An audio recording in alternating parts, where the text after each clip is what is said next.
Jo, po kjo nuk vrej, se kjo është një kërcim shumë i rrezikshëm. Për femra duhet me pas pak kurajo, ushtrime, guximshme për me marrë pjesë në kërcim.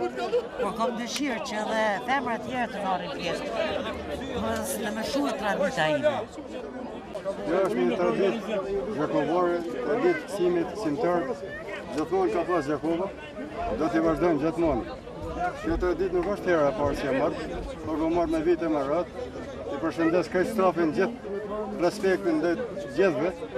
Merita ime është e bona kësimin e fluturova, do ta fluturoj gjithmonë desa të bona me këtë. Vazhdimet i kisha propozuar mos ta harrojnë traditën, fluturojnë si pllumat, si fluturohen gjithmonë, edhe do t'i përkraj me gjithë shpirt e zemrës.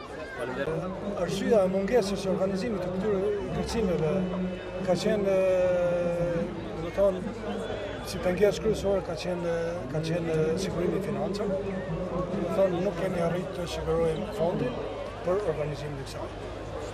Me këtë rast duhet të falenderoj kryetarin e komunës së Gjakovës, zonin Mimoza Kusarlida, drejtorin për kulturën dhe sport, zotin Meriton Ferizi, të cilët na kanë mbështetur plotësisht për organizimin e kësaj. Edhe shpresojmë që ky zyzir i këtyre aktiviteteve që janë mjaft atraktive, jo vetëm në Gjakovë, por edhe në Kosovë, do të vazhdoj pa asnjë pengesë në të ardhmen. Duke i falendëruar kryetarës